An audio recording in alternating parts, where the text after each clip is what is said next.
প্রিয় শিক্ষার্থীবৃন্দ, সকলকে আন্তরিক ধন্যবাদ জানিয়ে আমি নবম শ্রেণীর গণিত প্রথম অ্যাসাইনমেন্ট ক্লাসে স্বাগত জানাচ্ছি।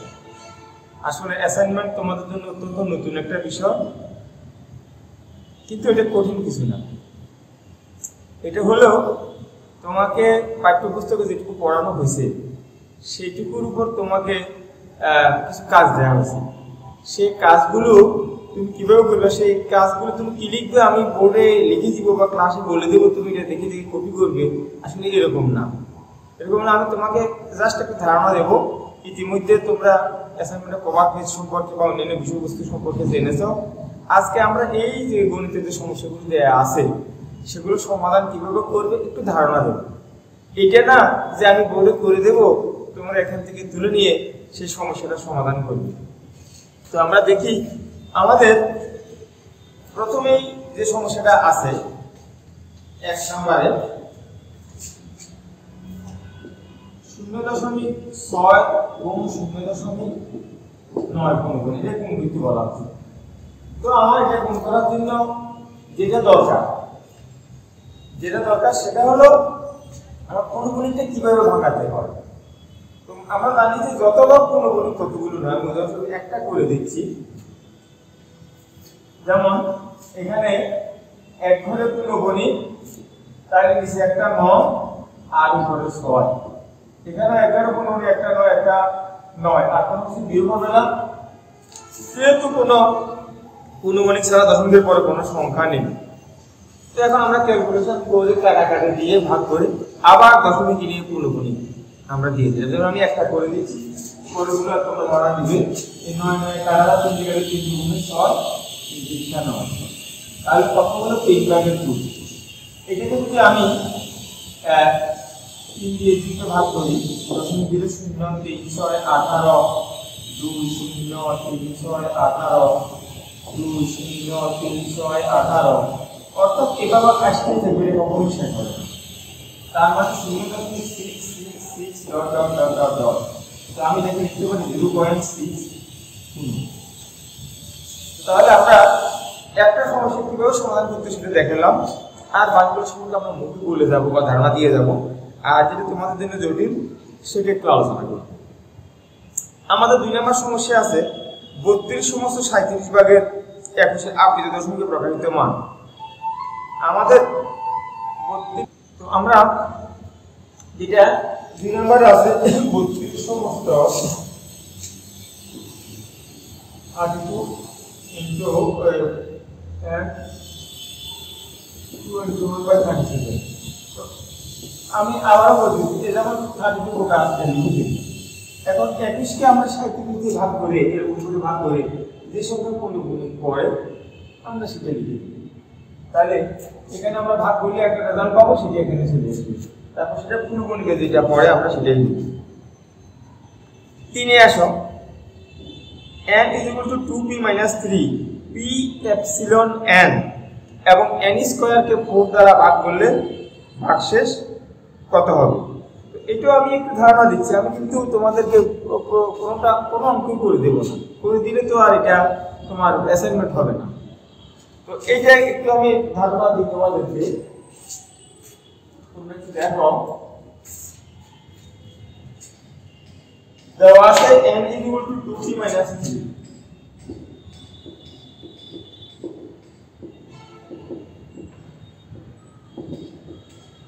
n সমান 2p - 3 বা n স্কয়ার সমান 2p - 3 হোল স্কয়ার। এটাকে আমরা হোল স্কয়ার করে দিলে কি হয়, 2p whole square - 2 * 2p * 3 plus 3 square, তাহলে 4p স্কয়ার মানে 60 যেটা 12p প্লাস 9। এটা কিন্তু আমি এরকম লিখি 4p square - 12p plus 8 plus 1। এখানে যদি আমি 4 কমন দিই, p square - 3p plus 2 plus 1, এটুকু পেলাম। এর পরবর্তী অংশটা আমাদের যুক্তি নির্ভর। কি রকম যুক্তি নির্ভর? যেমন n স্কয়ার মানে হলো এটা, এই সংখ্যাটা যদি আমি এইটুকু সংখ্যা এইটুকু রাশিকে যদি আমি 4 দ্বারা ভাগ করি সেটা কোন দ্বারা বিস্তৃত দিও যেহেতু 4 ইনটু সামথিং আর ইকুয়াল রাশি অর্থাৎ m স্কয়ার কি আমি যদি 4 দ্বারা ভাগ করি যেহেতু প্লাস 1 আছে এখানে 1 ভাগশেষ থেকে যাবে এই কথাটা তোমাদেরকে যুক্তি প্রয়োগ করে বুঝাতে হবে ইতিমধ্যে তোমরা নিশ্চয়ই বুঝতে পেরেছো এই কথাটা 4 নাম্বার দেখো u সমান আমাদের 4 নাম্বার সমস্যায় আছে u সমান 2 3 4 5 6 7 9 a সমান আছে 2 4 6 b সমান 3 5 7 এখন আমাদের সমস্যা কোথায় a পূরক সেট b সমান কত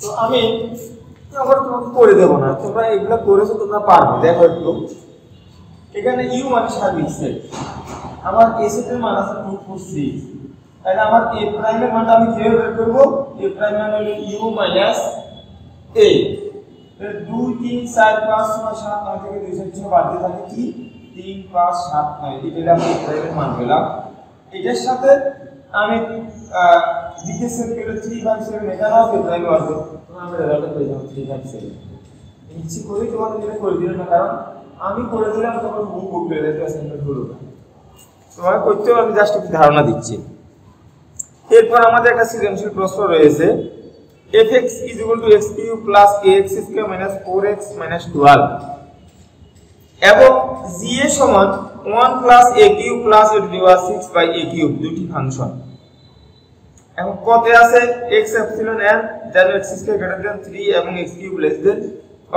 30 কে তালিকাবদ্ধ প্রকাশ করো তোমরা নিশ্চয়ই জানো আমাদের এখানে দুইটা শর্ত দেয়া আছে আমাদের প্রথম শর্ত পূরণ করে এমন সংখ্যাগুলো আমরা আগে লিখব অর্থাৎ দুই সকল স্বাভাবিক সংখ্যার বড় 3 থেকে বড় কার বর্গ 3 থেকে বড় 2 থেকে 2 এর বর্গ কত 4 তাহলে 2 3 4 5 6 7 ডট ডট দিয়ে যাব আমরা আর যে সকল স্বাভাবিক সংখ্যার ঘন 30 কিংবা 30 অপেক্ষা ছোট তাদের সেট যদি আমরা b ধরি আগেটা যদি a ধরি তাহলে এখানে কি হবে এখানে ওই 30 অপেক্ষা ছোট কার ঘন যেমন 1 এর ঘন 1 2 এর ঘন 8 3 এর ঘন 27 4 এর ঘন 34 4 হবে এখানে 1 2 3 হবে তখন আগে এই শর্ত অনুযায়ী যেটা আর দ্বিতীয় শর্ত অনুযায়ী যেটা দুটোকে আমরা যদি সেট করি তাহলে আমরা একটা রেজাল্ট পেয়ে যাব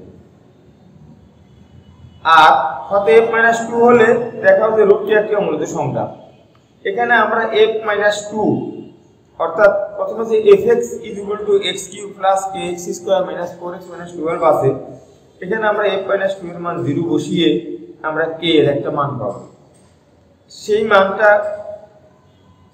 কে বর্গমূল করে অর্থাৎ √k যদি k এর মান আমরা 3 পাই তাহলে √k একটি অমূলত সংখ্যা √3 একটি অমূলত সংখ্যা তোমাদের বইতে √2 একটি অমূলত সংখ্যা করাই আছে সেই আলোকে তোমরা এটা করে নেবে প্রমাণ করো যে g² = g - (2) এখানে আমাদের দ্বিতীয় শর্ত এটা যে g এর সমান 1 + a³ + a⁴ যেটা আছে সেখানে আমরা একবার এই জায়গায় a স্কয়ার মানটা বসাবো আবার এই জায়গায় a পাওয়ার -2 এর মানটা বসাবো a পাওয়ার -2 অর্থাৎ 1/2 বসালে আমরা দেখব যে g স্কয়ার মান যা আসছে g a পাওয়ার -2 এর মানও তা আসছে অর্থাৎ দুই পক্ষ সমান হলে আমরা এটা প্রমাণ হয়ে যাবে আমি তোমাদেরকে একটু জোর দেব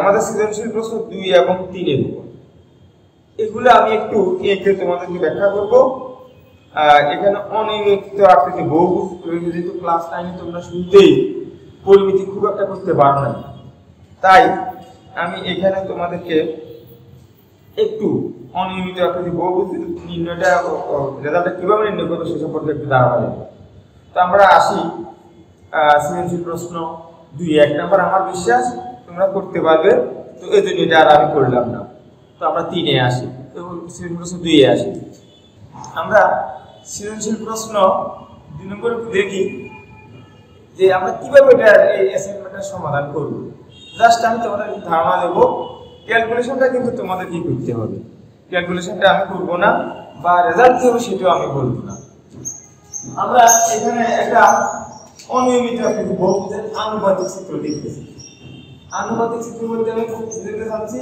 যে অর্থাৎ যে দুইগুলো দেওয়া আছে সেই দুইগুলো আনুপাতিক বাহুগুলো বুঝবো।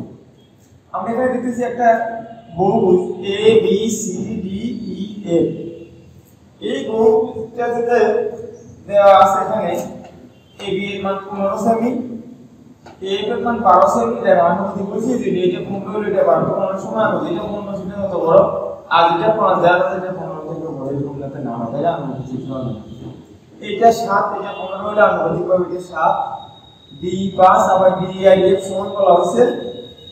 তো ই এফ কে এখানে এটা জি, তো এখানে বলা হয়েছে ডি আর জি সমান হলে এটা 5 হলে এটাও 5। এটা অনিয়মিত কিন্তু বহুভুজ। এই বহুভুজ যদি আমাদেরকে প্রথমে বলা হয়েছে পরে বিসি এর দৈর্ঘ্য আমরা কিভাবে নির্ণয় করব। তো আমাদেরকে বিসি এর দৈর্ঘ্য নির্ণয় করতে হলে যেটা করা প্রয়োজন সেটা হলো আমরা সি বিন্দু থেকে আমরা একটা লম্ব আঁকব এখানে। সি বিন্দু থেকে আমরা একটা লম্ব আঁকব। এবার তুমি একটু বলো বা দেখো, একটু চিন্তা করো তোমরা, যদি আমার এইটা 12 হয়, এইটা 5 হয়, এইটা লম্ব, তাহলে এটা কত হবে? এটা হলো 12, এইটা 5, তাহলে এটা কত হবে? 12 থেকে এই যে 5 এই পর্যন্ত যদি বাদ দিই তাহলে এটা থাকে এই 12 12 - 5 = 7 সেমি থাকে। এটার নাম দিলাম A B C D E F G H দিলাম। এবারে আসি আমরা, যদি আমি এটাকে একটু বর্ধিত করি, এটার নাম দিলাম মনে করো কে, তাহলে এটা একটা আয়তাকার ক্ষেত্র হয়ে গেল না? এটা 5 হলো, এটা 7 হলো, আর এখানে এটা 15, মানে এ বি এর মান 15, সি ডি হলো 7, জি 5, তাহলে 7 এর 5 12, 12 হলে এটা কত হয়? এটা হচ্ছে 5 + 7, তাহলে এটা হয়ে যাচ্ছে 3।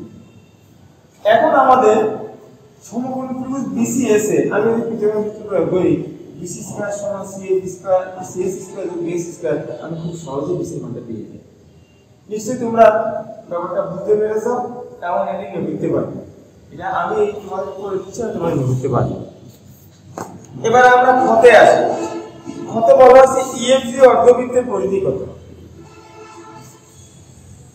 ক্ষতে আমরা নির্ণয় করলাম এভাবে, ক্ষতে আছে EFG অর্ধবৃত্তের পরিধি, মানে এই পরিধিটা দৈর্ঘ্য জানি। আমরা জানি এখানে g এর মান কত দেয়া আছে? 5, তার মানে আমরা পেলাম যে মানে 2r = 5। আমি আরেকটু পরিষ্কার করে লিখি, g = 2r = 5। এবারে আমরা আসি বৃত্তের পরিধি সূত্রটা কি? 2πr, আর EFG পরিধি সূত্রটা কি? ½ গুণ 2πr। তাহলে হাফ, এই পরিধিটা যদি 2πr হয় তাহলে এখানে ½ গুণ তাহলে EFG পরিধি সমান ½ গুণ 2πr। 2πr কেন? পুরো পরিধিটা হলো 2πr, আর এটা হলো ½ অর্ধেক। এবার আমি ½ এর মান বসাইলাম, পাই এর মান 2 এর মান 5 বসাইলাম, আমার EFG অর্ধবৃত্তের পরিধিটা হয়ে গেল। আমরা এবার আসবো ABCD EFGH এর পরিসীমা। তো ABCD EFGH এর পরিসীমা কততে আসো? ABCD EFGH এর পরিসীমা মানে হলো AB আমার এখানে আছে 15, BC মানে আমি কত পেয়েছি, তারপর C এর মান এখানে দেয়া আছে, D এর মান দেয়া আছে, EFG এর মানটা আমরা ক্ষয় পেয়ে গেলাম, তারপর AG এর মান দেয়া আছে।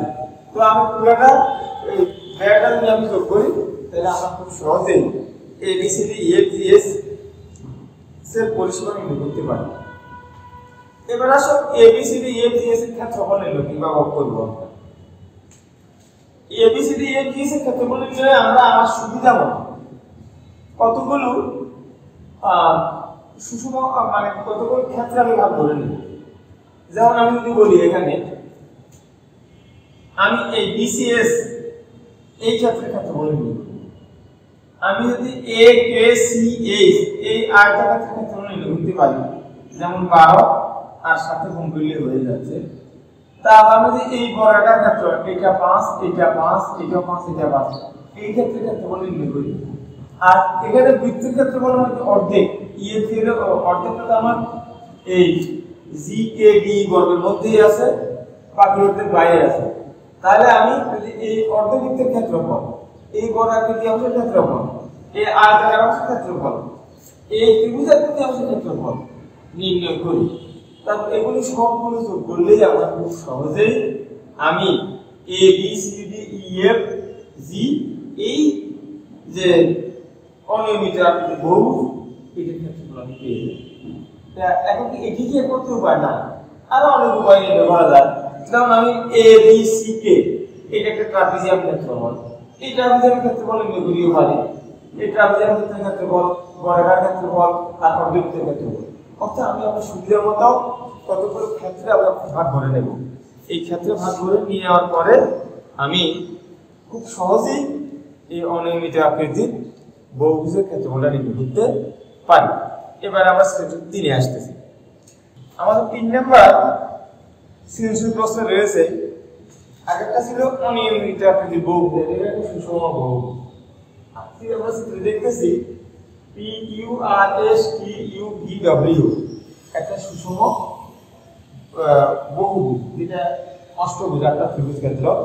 আমার পথে আছে ত্রিভুজ OPQ এর ক্ষেত্রফল কত, OPQ এর ক্ষেত্রফল কত। তো OPQ এর ক্ষেত্রফল নির্ণয় করতে হলে আমাদের প্রথমে এই কোণটার মান নির্ণয় করতে হবে। এই কোণটার মান আমরা জানি যে কেন্দ্রের উৎপন্ন মোট কোণ কত, 360। আমার এখানে 1 2 3 4 5 6 7 8টা ত্রিভুজ কোণ রয়েছে, তাহলে কোণ POQ এর মান কত হবে, 360/8 বা 45 ডিগ্রি। তো আমার এই 45 ডিগ্রি পেলাম। আমরা ত্রিভুজ ক্ষেত্রফল সূত্র জানি হাফ AB sin থিটা, ওই সূত্রটা এখানে প্রয়োগ করি।